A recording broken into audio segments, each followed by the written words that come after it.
कई बार हमारे मन में लाख कोशिश करने के बाद भी ना चाहते हुए भी अनचाहे और व्यर्थ के विचार आते हैं। व्यर्थ के विचारों के कारण हमारे मन किसी काम में नहीं लगता और धीरे धीरे यह व्यर्थ के गंदे विचार हमारी चिंता और दुख के कारण बन जाते हैं। इस विषय में गौतम बुद्ध के विचार उन लोगों के लिए बहुत प्रेरणादायक हैं जो कि उन व्यर्थ के विचारों से बहुत परेशान हैं।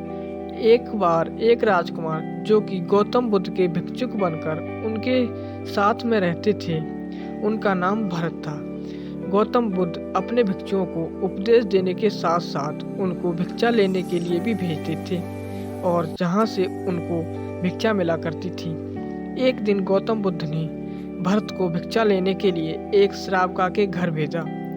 भरत रास्ते में चलते हुए यह सोच रहे थे कि ना जाने आज भिक्षा में क्या मिलेगा। भरत सोचने लगे कि हमेशा महल में खाने के लिए स्वादिष्ट भोजन मिलते थे, लेकिन आज तो भी मिल जाए वही ठीक होगा। भरत ने श्रावका के घर पहुंचकर उससे भिक्षा आदि की याचना की। श्रावका ने भरत को बैठने के लिए स्थान दिया। श्रावका भीतर चली गई।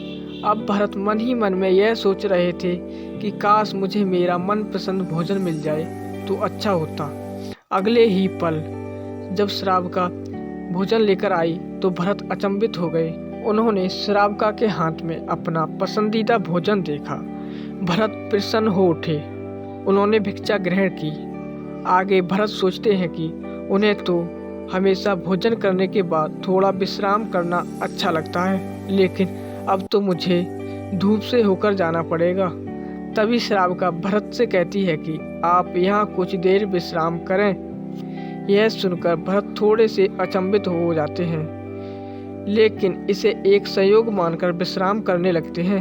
विश्राम करते समय भरत यह सोचने लगे कि मैं तो महल में एक छत के नीचे रहा करता था, लेकिन अब वो संभव कहाँ।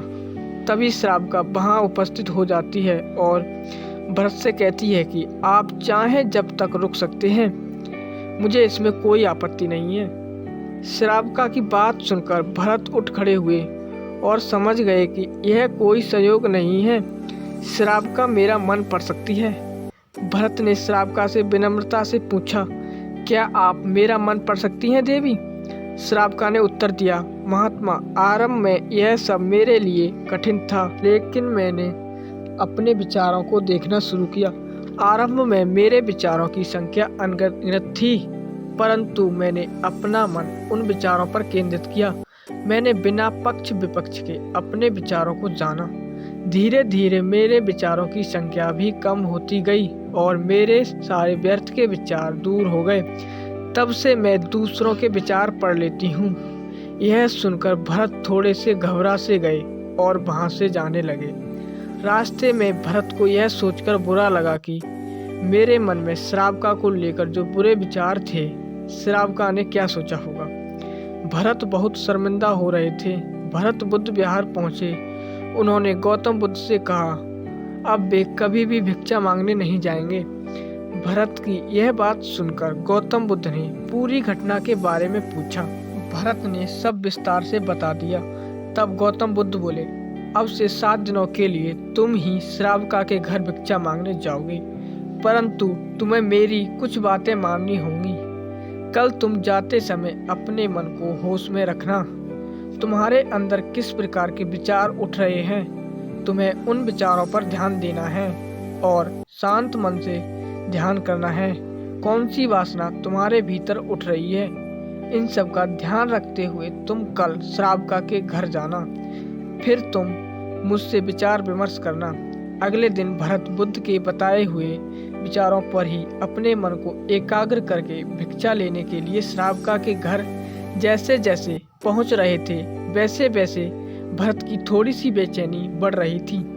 चलते चलते भरत अब श्रावका के घर पहुंच गए और अपनी घबराहट को दूर करते हुए अपने विचार पर ध्यान लगाया और श्रावका भिक्षा देने के लिए निकट आई। तब भरत का मन शांत हो गया। अब भरत को किसी प्रकार के व्यर्थ के विचार परेशान नहीं कर रहे थे। ना कोई वासना ना कोई कामना थी, लेकिन भरत ने भिक्षा ग्रहण की और वहां से सीधे बौद्ध विहार को प्रस्थान किया। बौद्ध विहार पहुंचकर भरत गौतम बुद्ध के चरणों में नतमस्तक हो गए और उन्हें प्रणाम करते हुए उन्हें सारी घटना बताई। तब गौतम बुद्ध ने कहा, यह तुम्हारा मन ही है जिसे तुम ही नियंत्रित कर सकते हो।